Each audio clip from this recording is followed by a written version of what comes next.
And as you know, Legislative Day is one of the most important days of our profession. It's our second largest event next to our convention. And here's a look at our latest session earlier this year in Tallahassee. Hi, I'm Rhonda Hammond. I'm the AIA Florida 2024 president. It has been such an honor to serve the profession in this manner. Today we held the annual Legislative Day. It has been an incredible day. We've had record numbers of students. We've had representatives from all of our 13 components all coming to the Capitol to have their voice heard. It's an important day because we get to fulfill our mission of being the voice of the architectural profession, and more importantly, we get to invoke our constitutional right for our voices to be heard. Hi, my name is Pedro Fernandez. I'm the AIS president of FAU.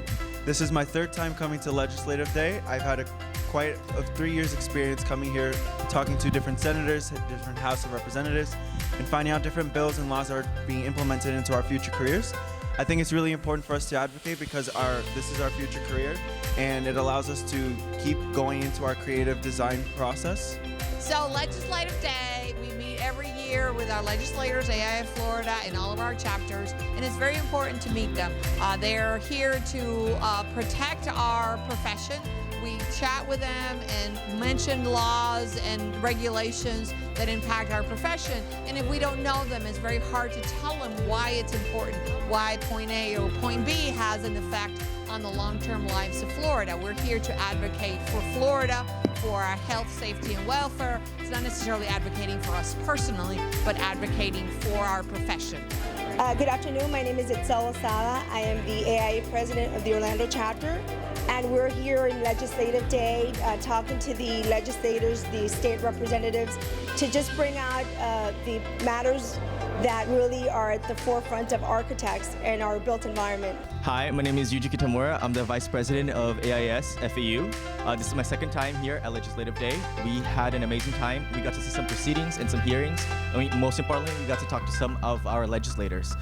This was key because in the end, architecture is for the people, and building actual physical spaces, they're going to be serving people. So we have to make sure that our voices are heard.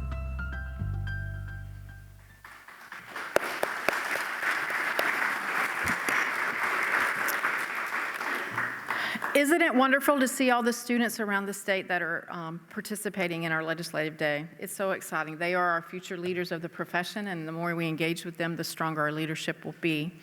I'd like to remind you, take this time, that all the schools have tables next door that are set up. They will be taken down by what time? 4 today? Yes. So please, if you have not had a chance to walk through and look at the different displays and interact with the students, please take that time. So save the date for our 2025 Legislative Day. It will be February 4th, 2025, and this, again, will be one of the most important legislative days in recent history. All signs point to a major deregulation legislation that will directly impact your license to practice architecture. So we're going to need your participation, so please speak with your lawmaker so that they know why architecture matters and why it's important that only those educated and licensed should be entrusted with protecting the health, safety, and welfare of the public. So stay tuned. We'll keep you informed as things move along. Another way you can make a difference and help our voices by contributing to FAPAC. The Florida Architects Political Action Committee is the only political committee representing our profession before the candidates for state legislature. It's our state legislator who makes decisions about our licensure. Let's make sure we're able to establish and continue relationships with candidates and lawmakers. And I'm not certain if we have announced, but our FAPAC challenge with this year, we raised, I think it was $63,000. Is that right, Steve? So yes, so it's record-breaking in that challenge.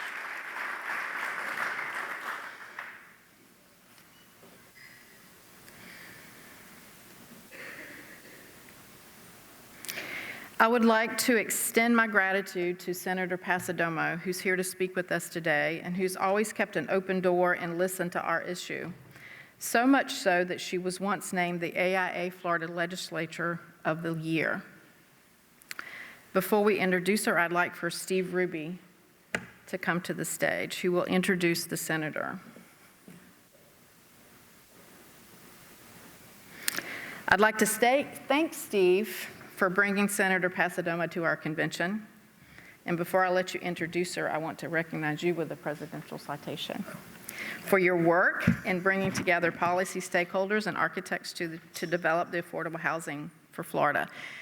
So by a random meet in Southwest Florida about a year ago, Steve and I had not spent much time with him, and we were just doing the chit-chat, and he asked me about what I was thinking about for my year as president, and I just happened to mention to him, you know, I think affordable housing is an issue that architects can absolutely play a role in some solutions for that. And little did I know, I absolutely believe as a Don inventor, this was the man that leads that efforts in South Florida on the western coast, Gulf Coast, right?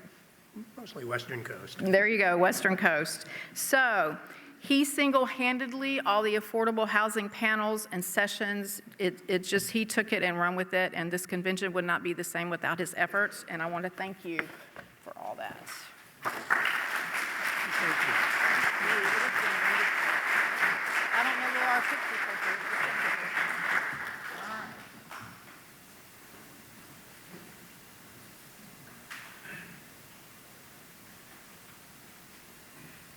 Thank you so much.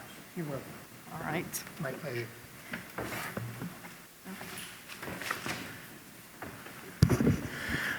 Good morning, everyone. I hope you're enjoying the conference, and we're only halfway through it. It's a great pleasure this morning to introduce a friend and a colleague and a fellow Neapolitan from Southwest Florida. Senator Kathleen Pasadoma was elected to the Florida Senate in November 2016 after serving in the Florida House of Representatives since 2010.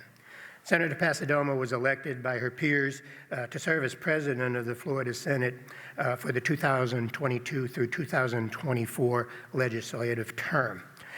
During the 2018-2020 legislative session, Senator Pasadoma served as the Senate Majority Leader. She also served as the Senate President's appointee on the statewide Council on Human Trafficking from 2017 to 2019. She also served as the chair of the Senate Committee on Rules for the 2020-2022 legislative session. Under her tenure as senator, she has led the development and the passage of comprehensive legislation to increase affordable workforce housing, expand access to Florida Wildlife Corridor, and invest more than $4 billion to support the hurricane recovery and increase storm resilience in our Sunshine State. Senator Pasadoma graduated in 1975 from Trinity College in Washington, D.C., after which she spent 8 months backpacking in Southeast Asia. She is very daring. I guess that would be the right word. In December 1978, she received a law degree from the Stetson University College of Law and built her practice around real estate and business law in Naples, Florida. She was in the first group of attorneys in the state to obtain board certification in real estate law, and her peers elected her to serve as president of both Collier County Bar Association and the Collier County Women's Bar Association. As Senator Pasadoma's career progressed, she used her background and legal skills to help almost 100 civic and charitable business organizations with their corporate documents and governance structure. She has served on numerous boards and foundations in her community and has had the opportunity to work with citizens groups from all over Southwest Florida with a common goal of making the community a better place to live, work, raise a family, and retire. Allow me to introduce to you a fellow Neapolitan, a friend, a long-term friend of architects, a defender of sound land use practices, and a champion of housing issues, the Honorable Senator Kathleen Pasadoma.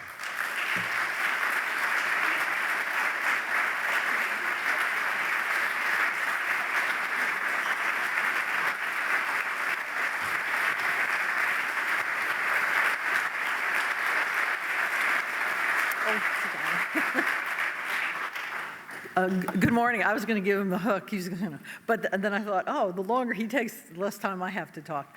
I'm really thrilled to be here.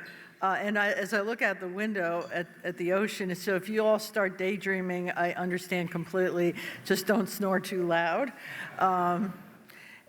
And the reason I'm thrilled to be here, and I actually stopped doing field trips and speeches because it's a lot, it's travel and whatever. But I have two sons. I have 3 daughters, 2 of whom are married to architects. I'm not sure why. Our family dinners are usually enlightening, to say the least. So I was asked to talk a little bit about our Live Local bill, and that's been a vision of mine since I was elected to the House in 2010.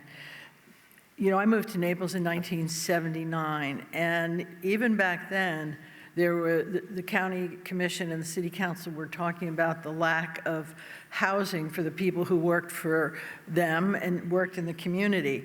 They were talking about it for 45 years and have never done anything other than have charrettes, and then they'd have meetings, and they'd talk, and they would bring in experts, and it didn't really go anywhere. So when I was fortunate enough to get elected to be Senate President, I knew that my #1 priority would be to tackle that issue.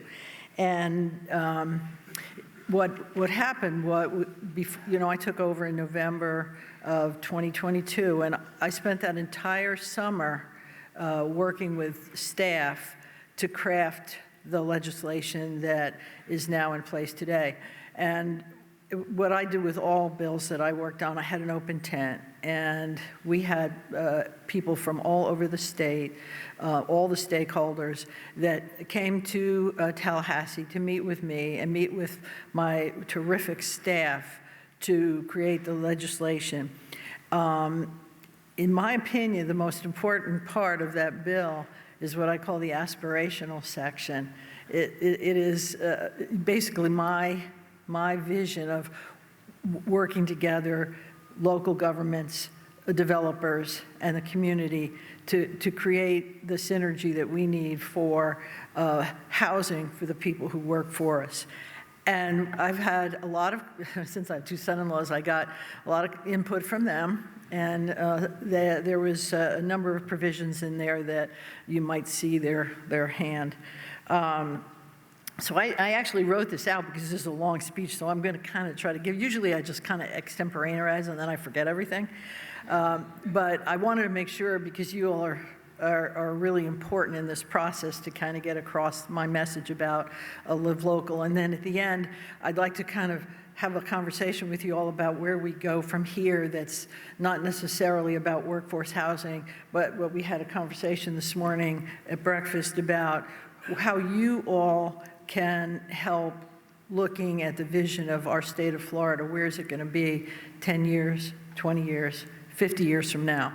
There's a lot of young people here. You're going to be on the front lines 20 years from now in the development of our state, and it's going to be your responsibility to make it develop the way we want it to develop. And so we'll talk about that at the end. So as I travel around the state, I hear from families, business owners. And this is, I love the governor. He's brought all these people here because they have left high tax states, lockdown states, in search of a better life. That, with the baby boomers retiring, our population is increasing exponentially. Recent estimates indicate Florida will grow by over 800 people a day for the next several years. That's about the same as adding a city slightly smaller than Orlando but larger than St. Petersburg every year. We have to be ready. As our state continues to grow, we need to make sure Floridians can live close to good jobs, schools, hospitals, and other critical centers of our communities that fit comfortably in their household budgets, no matter what the stage of life or their income. The goal of home ownership is not the same for every person at every phase of life. So we need affordable rental property for all income levels and family sizes. Additionally, long commutes place heavy burdens on a family impacting finances, childcare, quality of life, and traffic. Floridians I speak with on a daily basis are ready to live local and to spend less time commuting and more time raising their families and building their lives in the heart of the communities that they serve. In fact, the biggest housing concern we hear from young people is that there is no place to raise their own families in communities where they grew up, where their extended families have lived for generations. You all are helping bridge that gap by helping to create options for both home ownership and affordable rental units in the heart of Florida communities. The problem is, all too often, housing is stereotyped as a challenge for those living at the lowest income levels, when in reality, finding attainable housing options close to local jobs is a challenge impacting our broader workforce and our seniors. You all are going to be playing a role in helping to create the opportunities for the, we'll talk about it, the missing middle and our seniors in our state.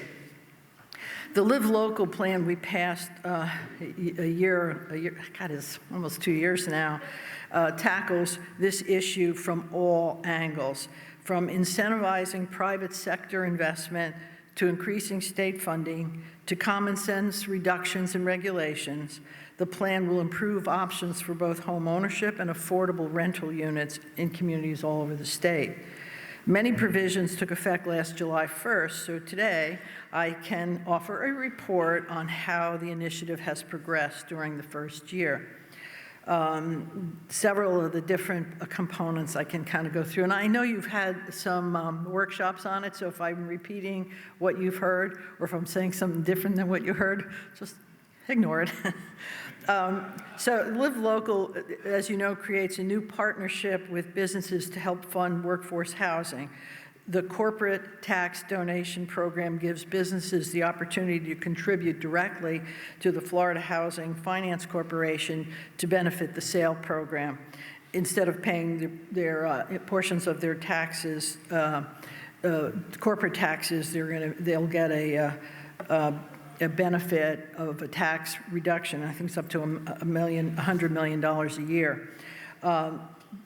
In fiscal year 23 and 24, the contribution limit was reached, and we're going to probably have more businesses taking advantage of it.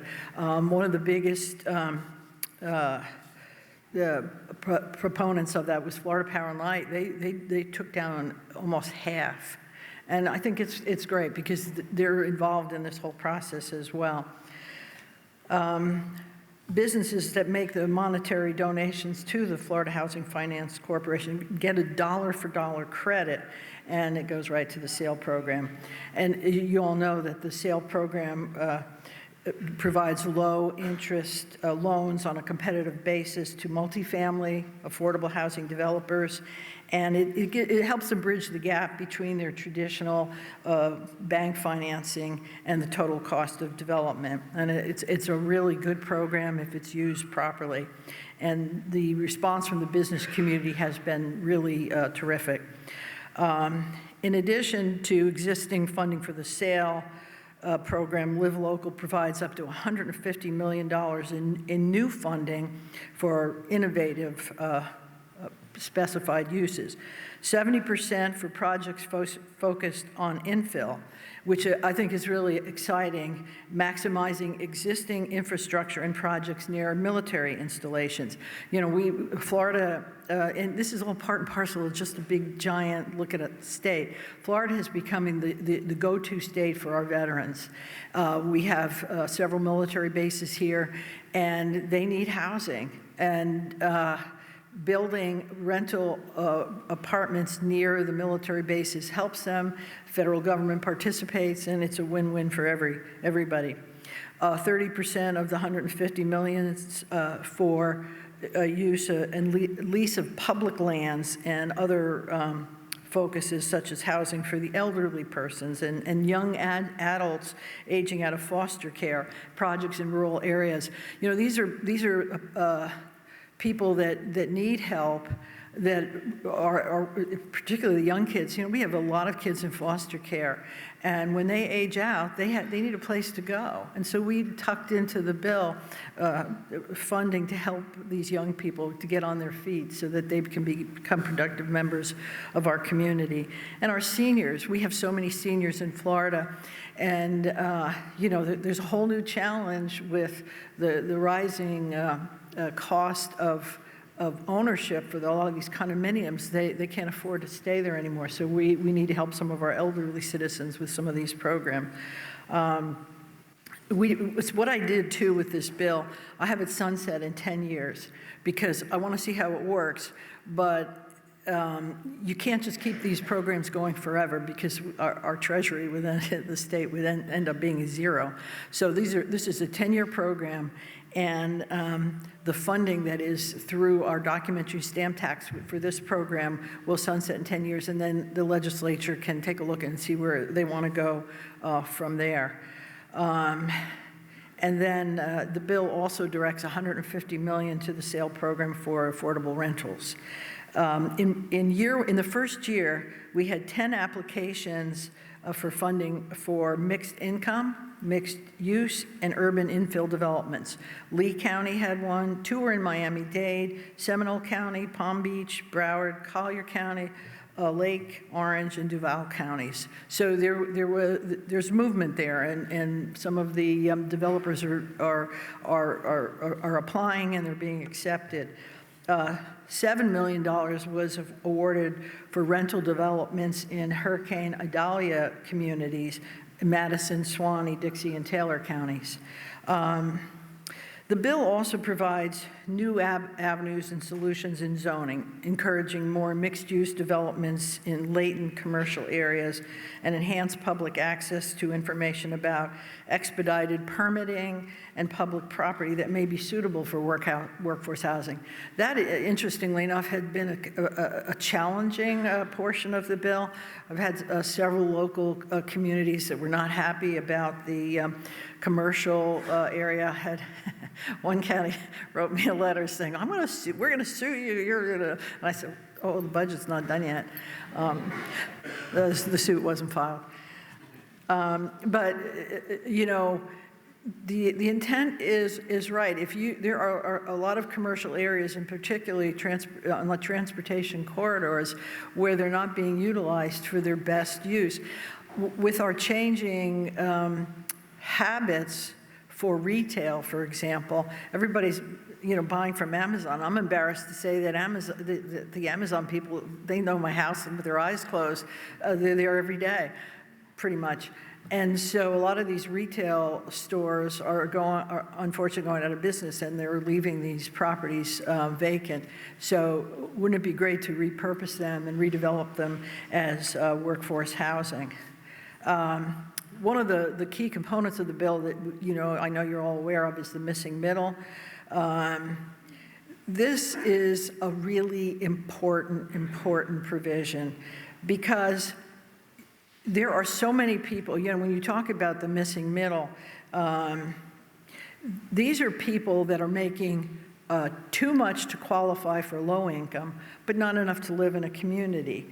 So we provide a property tax exemption for affordable rental units up to 120% of the area median income.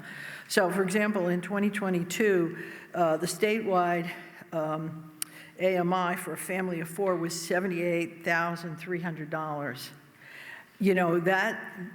That's really not a lot, but here's an example I use to the naysayers who don't want these people to live in their community.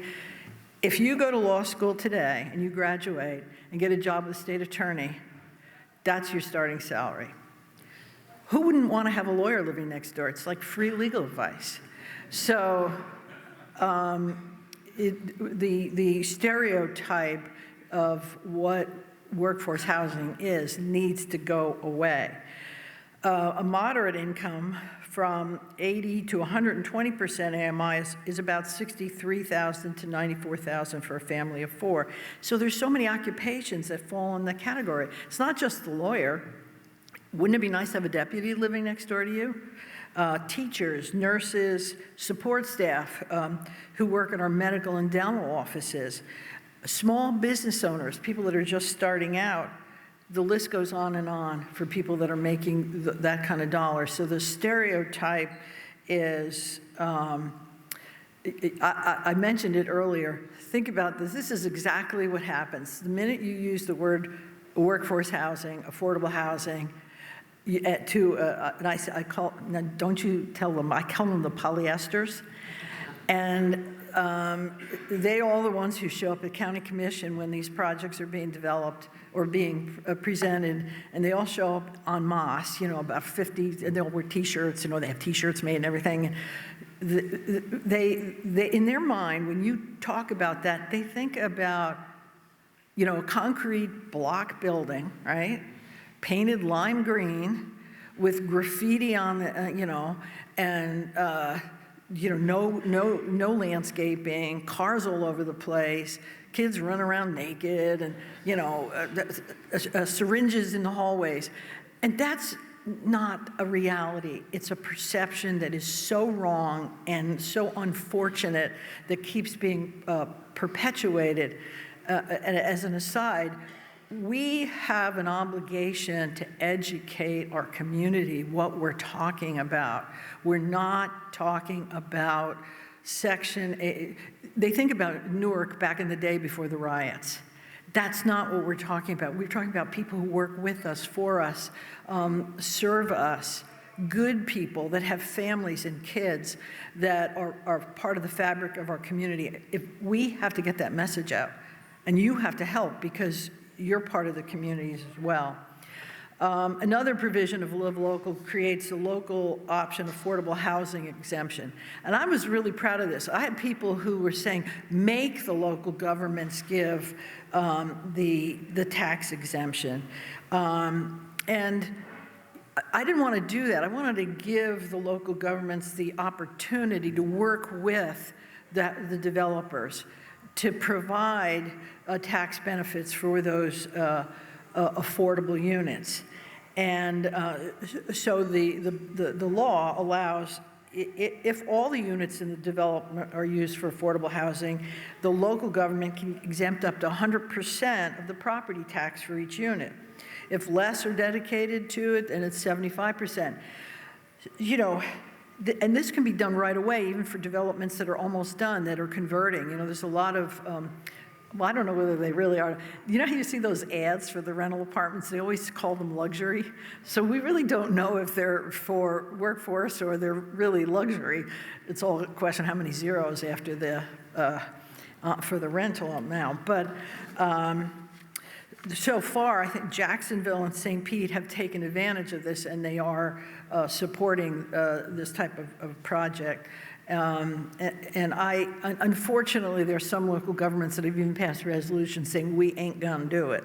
And that really bothers me because I don't think they realize who they're hurting. They're really hurting themselves, because if the people that are, if you are a county commission, you have a huge staff of people who work for you, from, the secretaries to the administrators. And if they have to drive an hour or 2 hours to work each day, they're going to be less productive. And so, there has to be some thought put into this. Okay, I'm on a soapbox right now. Another provision of the bill, and this was Governor DeSantis' idea. He was really helpful because he had a vision, and that was the Hometown Heroes program. We started that with, you all know about that.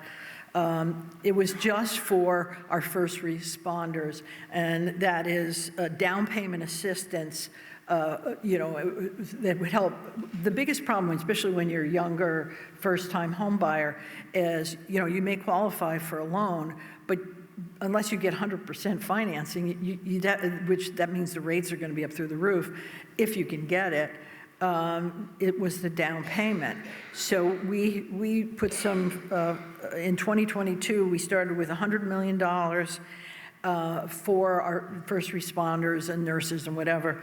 So we had 6,700 loans that first year. Over $2 billion in mortgages then were able to be secured by those homeowners that first year. These were firefighters, law enforcement. It was very successful. So then I thought to myself, well, wait a minute. Yeah, they're heroes, but you know what? Anybody who works, who's a Florida resident, who works for a Florida company is a hero to me, particularly my hairdresser. So we expanded it so to a hometown hero being pretty much everybody. In 2023, that fiscal, we had $136 million for down payment assistance.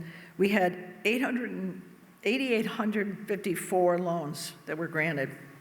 $2.7 billion in first mortgages. The average mortgage was about $303,000.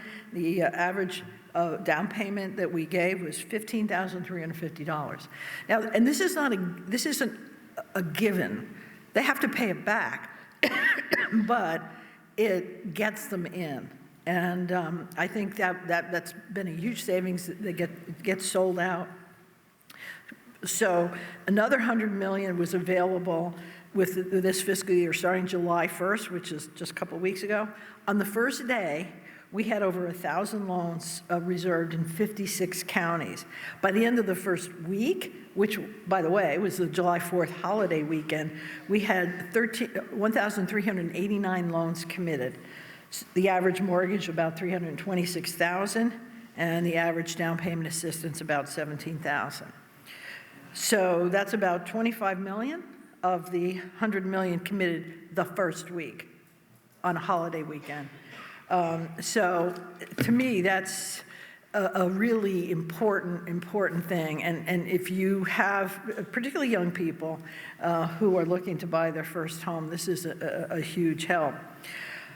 You know, we have a lot more work to do.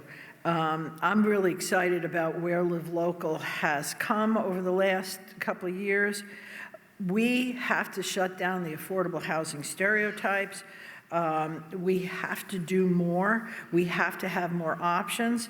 And I'm really excited about what you all can do as a profession, because you know, an inexpensive home doesn't have to look like what I described earlier.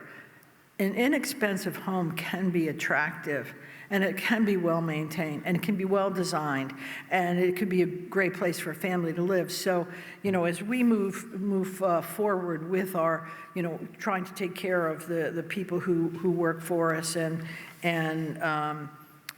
you know, live in our communities, it's you all that are going to be on the front line, because you're going to design those buildings. And so I'm really grateful that you're going to be part of our partnership.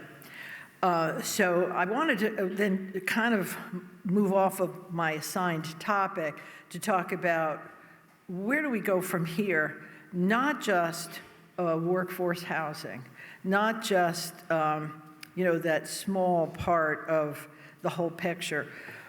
What I think we need to do is take a look at our state and where we're going to be, again, 10, 20, 50 years from now.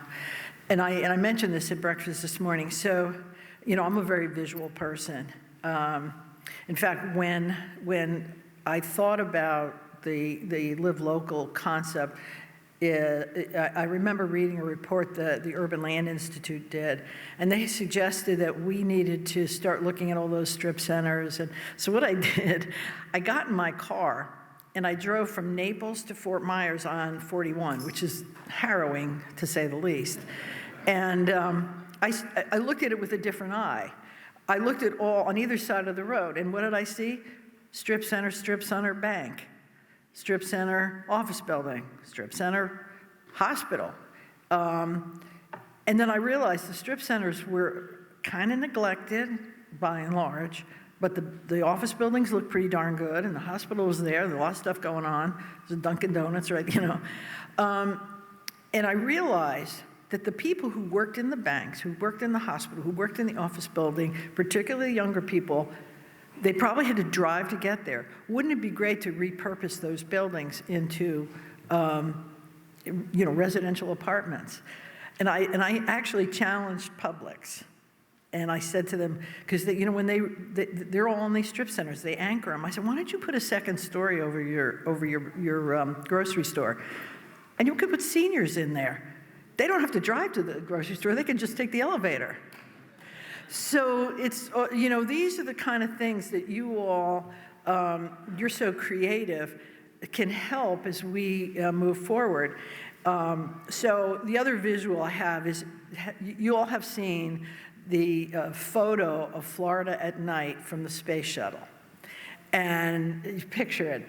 Up and down the East Coast, it's Christmas lights. It's just lit up, but the center of the state is dark.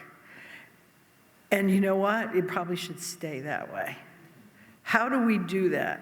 And what are the things that we can do to continue to grow as a state, but not overgrow? Do we want to have concrete from, I could say, Fort Myers to Fort Lauderdale? No, I don't think anybody wants. We have farms and ranches and whatever. My successor as president, Ben Albritton, is a farmer, and I'm very excited, and I hope you have an opportunity to meet with him about his vision of how the economy of our rural communities can be blessed with the kind of talent and energy that you all have. And we don't want to have the whole center of the state be full of, prisons and big boxes. What we want is the communities to continue to thrive and grow in a good sort of way. And so my challenge to you all is think about how you can, as an industry, partner with all the other industries. I met with the Council of 100 recently, and they have their vision of where they want to go. And so if you all start talking, I think, come back to us with the ideas you have. One of the things that I hear all the time is people say, well, you don't know what the hell you're talking about. You're a career politician, or, Well, that's probably largely true for most of us. And the last thing I'll say before I open up for questions is, please, you have a really good lobby team who will tell you when a bill is filed, because you had said earlier, I didn't like those bills either, which is why they didn't pass. But you have when a bill is filed that is going to impact you, don't wait until the day before we are going to vote on the floor, because if I don't hear from you, I don't know you don't like it, or I don't know you love it, or whatever. And it's important to me, for my two son-in-laws, I got to make sure they're keeping busy. But it's important for all of us to hear from the experts. So get involved early on. When you come up for your Tallahassee Days, I know you meet with us, and we all take pictures. You get 5 minutes. That's not enough. For the things that are really important to you, make sure your lobby team knows how you feel, all of you individually, because you all have different areas of the state that have different challenges, to make sure that we know how you want our state to grow and move forward. So with that, I'll take questions. Did I do? Oh, good. I'll take questions. Let me know. Yes, ma'am. Okay.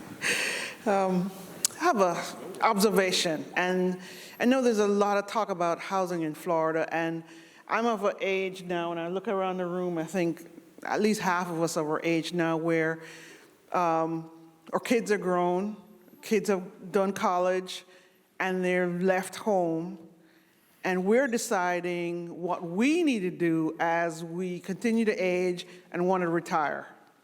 Some of us have had large family homes and want to downsize.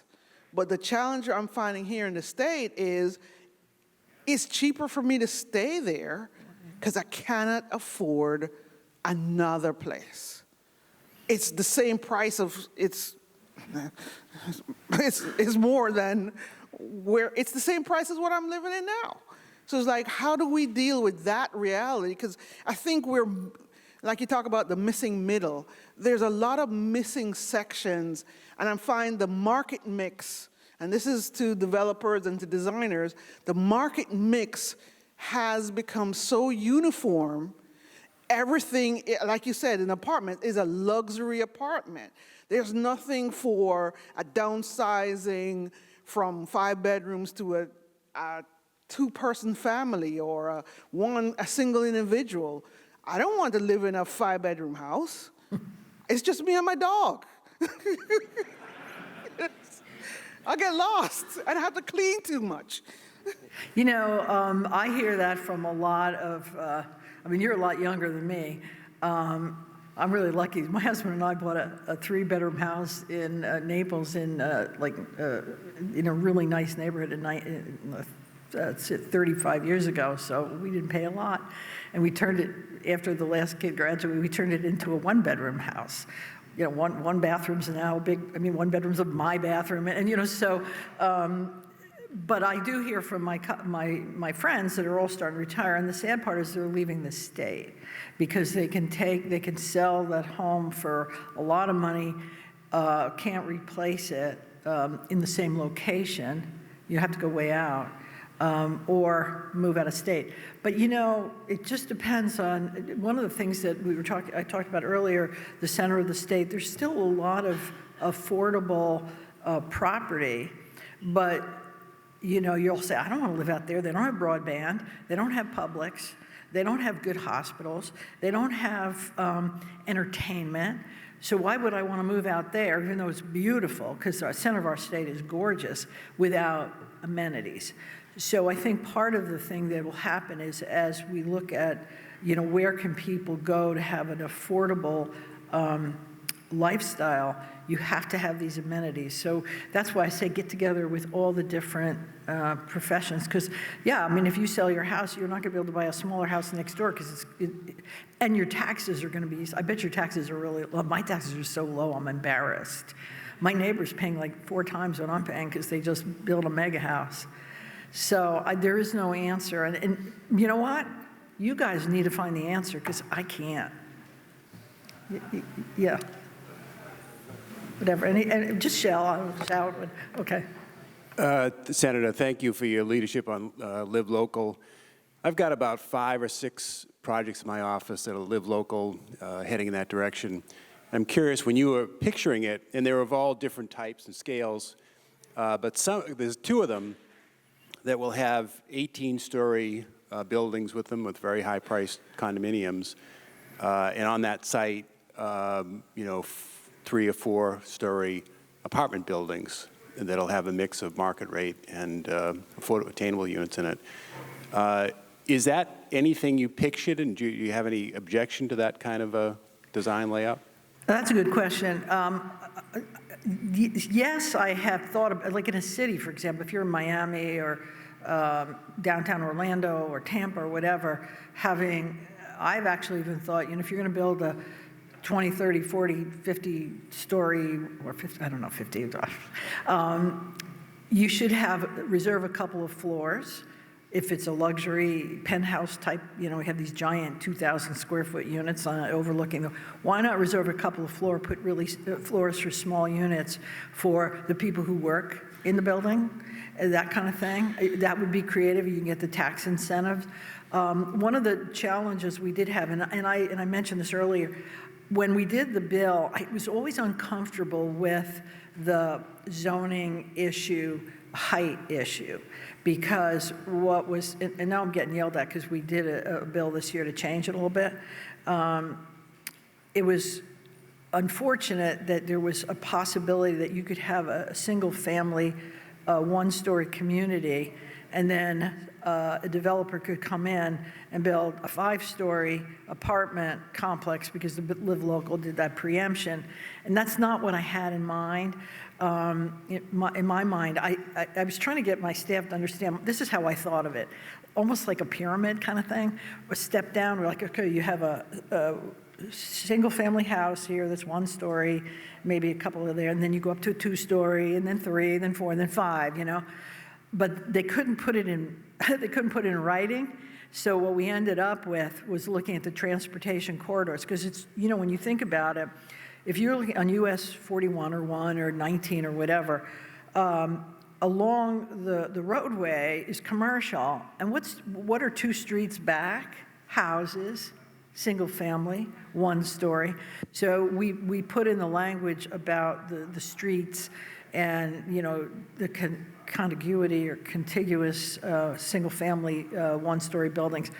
If it doesn't work, let me know, because I struggled with it and we spent a lot of time on it. The other thing, the bill is not perfect. It was just a lot of it was my vision, and I'm a layman, but we did have a lot of people that were active in the development community that participated. So honestly, the biggest challenge that we have had are local governments who just don't want to do it.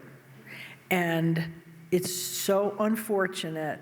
I think the county commissioners or the city council members themselves understand the challenges, but when you've got a room full of polyesters yelling at you saying, I'm going to vote you out of office, it's really hard. And you guys and the developers are really busy. They're not going to sit there and have their employees all day waiting for the county commission to hear their one little petition. So it's often skewed in favor of the opponents. Yes, thank you so much for being here. I appreciate you being here and spending time with us. I have a couple observations and a couple questions. First observation, and my wife and I are lucky. We bought a home a long time ago, over 35, 40 years ago, and we have it paid off, so we have a place to stay now when we go into retirement. But my son and daughter, they would like to get out of where they are and into a single-family home because they have a family that's getting bigger, But they're finding out, that the affordability isn't there, that they have to, in order to find affordable housing, they'll have to move to another state where they can go and buy a home that fits their needs but at a lower price. My observation is that, and it's been happening for a long time, you have a lot of wealthy people wanting to move into the state, and they're able to afford new construction. They're able to come up with the dollars for that. But what's happening, like in Lake Worth and Delray Beach, they're forcing out lower income homeowners or renters with no place to go or rent at the current market. They have no place where they can then go, and it's now affordable to them. In other words, they're on fixed budgets, fixed income, but new construction prices don't allow them to do that. Now the builders and the landlords, they see dollars in doing new construction, so they're going to build for the affluent much quicker than they're going to build for those that really need the housing because the money's not there. So. I thank you for coming here, and I just thought that was my observation, and it's been going on for a long time, and I think it's more of an economic issue than it is anything else. Well, we have to get creative, and that's where your help. I'll give you an example of something. So one of the developers that I relied on heavily for the bill does a beautiful job of rental apartments. The young people that are starting out, a lot of them don't want to buy right away anyway, and until they start having kids, they want to be in a community. So these rental apartments are mixed income, so nobody knows who has a subsidized rate and who's paying market rate, and I really like that. These communities have a lot of amenities, so they're smaller units, but if you're working from home, you go down in the common areas where they have all these meeting rooms, and people can work from home. What this developer does is, if you, for the affordable units anyway, if you take care of the unit, you pay your rent on time the entire term of your lease, and when you move out, you leave it in the same condition that you moved in, they give them money back. That would help them with a deposit. The other thing is, too, and this is also a societal thing. I thought about this a lot. A lot of young people these days it's hard to save, but you can. They spend everything. and don't think about that if you're going to have, if you want to buy a home at some point, oh, do you say you spend everything? But, you know, it's different. When I started out, my mother used to say, put $10 a week in the savings account, and over time, you know what I did, and it really ended up in 45 years. It's a lot. So I don't have an answer. This should help some of those younger people that are in the missing middle. You know, go. Yeah. Oh, wait. I'm not in charge. Somebody else is. Yesterday, we had a keynote talk about 3 different types of strategies to produce more housing. You got your supply side, your subsidy, and your stability. From a supply side perspective, thanks to your leadership, there's no better program that reduces restrictions, increases density, and quickly gets housing built. And from a subsidy perspective, the state has also been a leader in the Sadowski Fund because it was tied to the value of real estate. So there was be more subsidy available as costs went up. So as long as we can get that fully funded, the subsidy is really great. The third piece I wanted to ask you about stability. Have you thought about how do we protect the long-term affordability of these units? You know, that's always that was part of my discussion. When I met with all these developers, I said, I want these to be in perpetuity. That kind of went over like a lead balloon. We gave a little bit. That's probably going to come back. So that one of them came back and said, oh, okay, we'll do it in perpetuity, but we want complete tax exemption for everything. And I'm like, I can't do that. I don't have an answer. I mean, we had a give and take. I would like it to be in perpetuity, but at this point, talk to those developers. Talk to your clients. You represent them. Okay. Yeah, following up with that, Senator Passidomo, I do want to thank you for the legislation. You asked about, you know, what we think of the bill and maybe where it could be better. I actually, working with students at the University of Florida, we looked at sites around Jacksonville, Orlando, and 1 or 2 in Miami-Dade County, and found that, you know, once you deal with the height and density restrictions and you balance the site, they're pretty good projects. They're not crazy. It's not common that you'll end up with that tower next to the housing. But they do increase the number of units dramatically, and so that opens up a lot of potential for land around the state. You know, you've got buffer requirements, you've got all the things that you left in, right? I love your dream of the kind of gray field redevelopment that you talk about, driving up and down 41, and you know, there's a sprawl repair manual, and there's all these kind of resources for looking at how we might redevelop those. I would say those are, I'm not seeing those projects. Are many of you that are doing this seeing the redevelopment of those strip sites yet? Something has to change there. That's still too much friction, I think. The local governments seem to not want to see that. Yeah. It makes no sense. Would they rather have a vacant building or tattoo parlors? There was tattoo parlors. Check cashing or, yeah. Or weird, yeah. Yeah. So, but that would be, when you talked about looking at the state, you know, those are vast tracts of property. They're usually developed in the 70s and 80s before stormwater, and they aren't landscaped well. They really need rescuing, and I think if you're going to change, or if you're going to affect growth in the state, those are great opportunities. I think it's great to reach out to publics and things like that. We need more innovation, I think, from an architecture and developer perspective to say, what other kind of hybrid buildings can we make, right?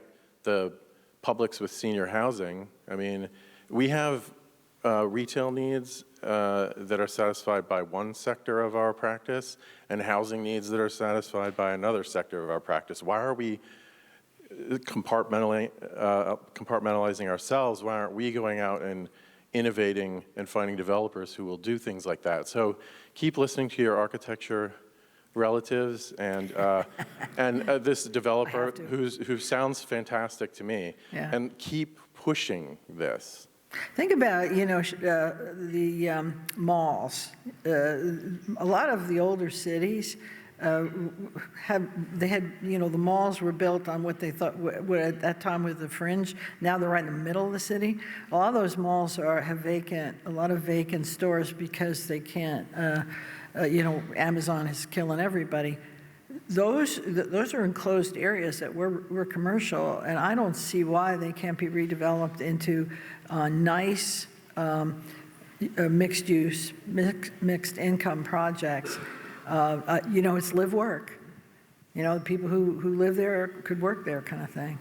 I'm going to take liberty, since I have the mic. I'm just going to say one thing. It's a constant pleasure to hear the advocacy for, you know, affordable housing.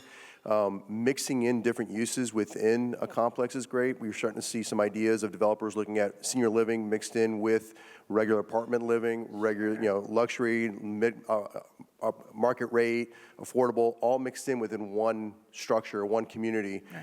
That has potential to grow. It's got to be there's going to be more advocacy behind it to say it's not bad to mix in different price structures within the same complex. Exactly. It comes out great. And there was a pilot program in a suburb of Chicago that we used to take some folks in poverty and move them into great communities and little apartments. And the results were the kids prospered, the families got better jobs, the cycle of poverty was broken by mixing people in throughout different communities. You mix everybody up a little bit, you get better outcomes. So just the advocacy for that would be fantastic. Mm-hmm. Okay. I want to start by thanking you for what you've done with the previous bills, but your comment on the current generation not being willing to save is offensive at best. I'm sorry. I knew you didn't like it. Absolutely. But we are in a state where, and I've got the St. Louis Fed right here on my screen, there has been a 191% increase in the cost of housing in this state in the last 4 years. There is not enough Suze Orman don't buy Starbucks that I could do to afford a house. I have lost 18 bids for houses in the last 5 years alone, and they've all been to New Yorkers who turn them into short-term rentals. We have larger problems that aren't about younger generation saving. We can't save when it costs 10 times the cost of a dual-income household to afford a house in this state. You know, you're bringing up a really good point that I was thinking about earlier. And the governor vetoed my other bill, and that was the vacation rental bill. I have no idea why. The realtors killed it. That was the stupidest thing that the realtors could have done, because Berkshire Hathaway is buying all those houses, and they're turning them all into to Airbnbs. And so the rental market is drying up because there's just not enough rental. I mean, you know, that really bothered me. All I wanted to do was let local governments register people who are renting their homes to for Airbnb. And you're right. You've lost 10 of them to these companies that are coming in. And that would have been really, had that bill, had the governor not vetoed it, that would have been a really good thing, because the local communities would have kind of tamped down on that process. I'm not mean to be disrespectful, and I know it's hard to save. We keep hearing home ownership is great. It's much better to own than to rent, because actually the mortgage payments will be lower. But now with the interest rates so high, et cetera, I don't have an answer for you. I don't know what to tell you. If you're willing to live a little bit further out, you might be able to find. Well, you're an architect. You should design it. You don't have to pay that hefty fee. So I do sympathize with you. I recall, I'm a lot older, but I remember when I first started out. So this was 1979. I was making $13,000 a year, and my husband was making $11,000. And we were living. It's hard for young people. I wish I could have a silver bullet, but we can't. You should try the Hometown Heroes program, because for you it's the down payment more than anything, I would think. Where do you want to live? Oh, well, yeah, I know. Come up to Orlando. Come up to Orlando. Maybe we can find something for you. Well, let's see. There's some great places in Pahokee. Sorry. Senator, thank you for being here also. I'm a little older, I think, maybe than you are, so I've been I playing bet around not. How old are you? I'm going to be 75 this year. Oh, I'm 71, so. See, I am older, so. Not by much. But not by much. I got involved in doing affordable housing several decades ago in Orlando when we were working on a small project. And the word Sadowski came up in today's conversation. And one of the things that used to frustrate, at least me, is the word sweep. and I think you know what I'm talking about. And your funding comes from the same doc stamps that's created the Sadowski Fund. Am I correct? You're right. So how do you defend a sweep? We put more in. We put more money in. Well, is that just a never-ending bucket that? Here's my philosophy on that. I was the first Republican that filed a bill years ago to prohibit the sweep of the Sadowski funds because I just looked at it almost like as a lawyer does. It's a trust fund. You don't use a trust fund of one client for another. But for years, the Sadowski funds were swept into the general fund. Now, as I started moving up the ladder and understanding our state budget, I realized that it was sort of 6 of one, half a dozen of the other. The Sadowski funds, whether they were swept or not, were never used to their potential. There was a problem with the programs. Some of the local governments, there were issues with them. So it was a big rallying cry that didn't really do anything.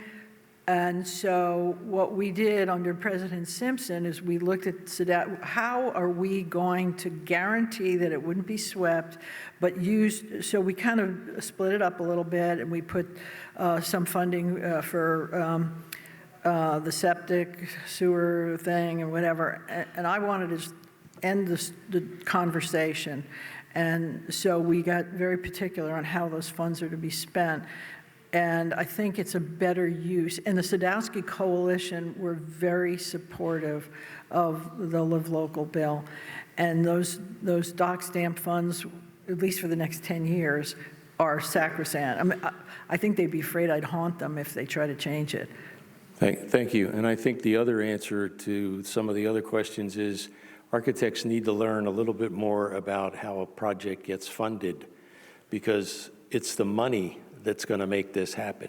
On a real estate price of the real estate underneath those little shops along 41, when you throw the amount of that dirt into the deal, it kind of changes things because you can't afford to make the numbers crunch when you get to that, when you're dealing with that kind of a denominator.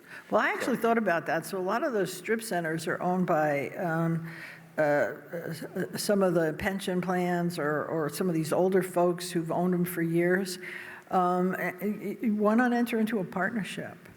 Why not, you throw, some of our local governments are doing it, they throw in the dirt and then the developer builds the project. You just have to be creative because financing is very difficult. And the realtors really who are getting involved in this are starting to do that, marrying the owner to the developer, and it's kind of cool. I Right? appreciate you being here this morning. In addition, the folks that brought you here, and I just want to reach out and say I hope this is not a one and done kind of thing. And if you see, like you say, it's been active for about 1.5 years now. If we could have conversation with you about where you see opportunities to improve this around our state, we would love to continue to have that conversation with you. So I'm going to ask Adam Gale to stand up. He's Vice President over Advocacy this year. Where's Becky? Where's Rhonda? We are right across the street from the Capitol. Where's Steve Ruby? All of us also have relationships with your other constituents around the state. I met with Franklin Gallup 2 days ago. We would love to help you improve this bill for us as well. So any way we can have dialogue and further conversation with you about it, we would love to be at the table with you. Yeah, thank you. I appreciate that.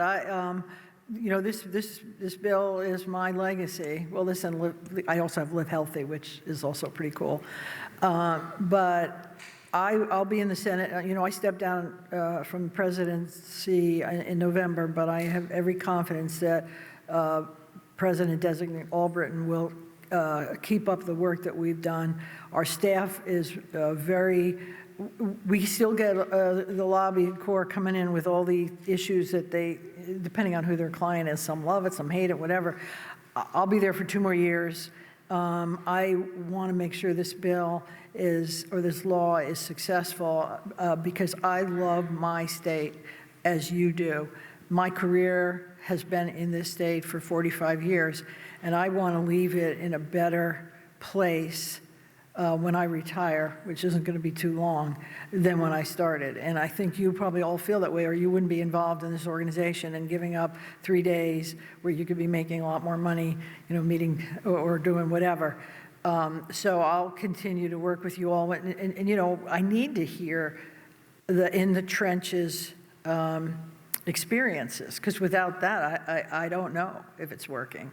And if a lot of it's just naysayers, the local governments, I hate it, Yes, ma'am. Senator Pasadomo, my name is Beverly Frank. I'm the immediate past president of AIA Florida. And I just want to tell you how much I greatly appreciate what a champion you've been for our association and the profession over the years. What a great champion you've been after the devastation of the hurricane impacts in your community in particular recently, as well as throughout the years. And in terms of the affordable housing, I think what sometimes young people don't understand enough is the impact of your annual net or your monthly net, because it's not just the down payment or the housing itself, it's the insurance. Right. And based on everything that's happened, how do you relate that with the bills that you're working on, and what do you see coming that we could help with also? That's a good question, and it's a good observation. It's not just your mortgage payment, your taxes, your insurance. Insurance is one of the biggest problems that we have. So, we passed the insurance reform in the 2023 session, the special session actually in 2022, and it is already showing results. I think that between 7 and 10 of the big companies have reduced their premiums. There was some article recently that the insurance companies are making a lot of money now, but they're not going to reduce premiums. They're starting to, but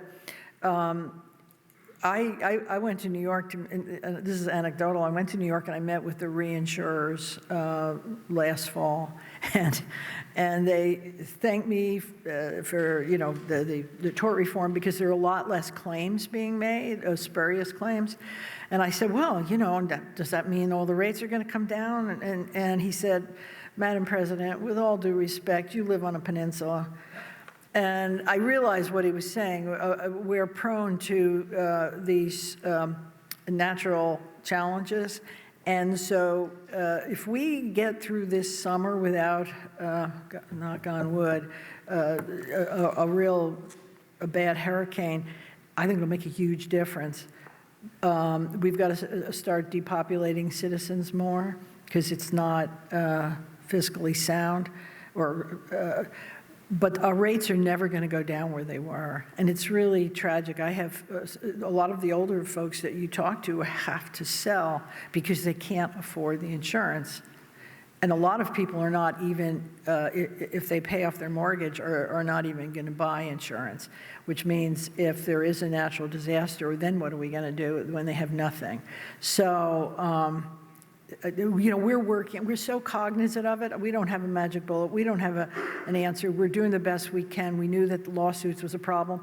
But you know what? So is the way the insurance companies were handling claims. And we held them accountable, too. We passed a bill last session to hold them accountable for not paying claims. You know, we're not a friend of anybody. We're just a friend of our state. And if you're a bad actor, we're going to hold you accountable one way or the other. At least I am. I don't know about anybody else. This will be the last question.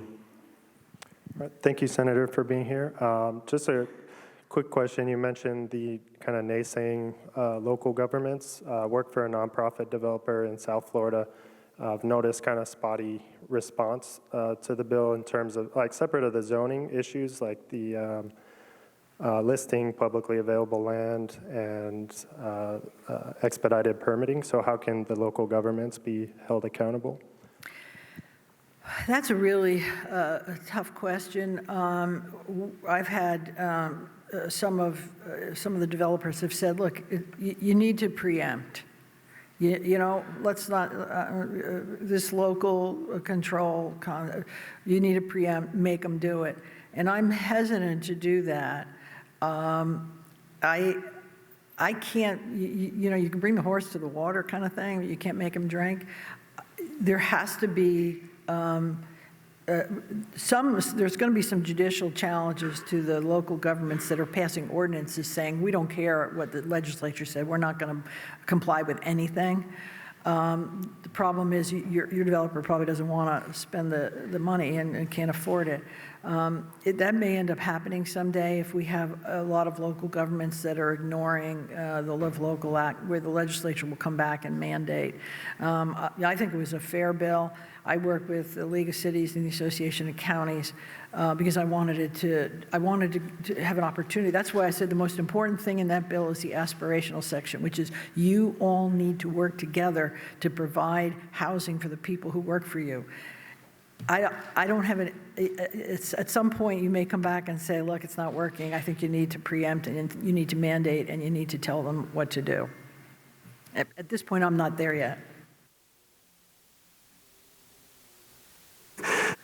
Thank you so much, Senator Passidomo, for being here today. Appreciate all your time with us. Thank you so much. Thank you.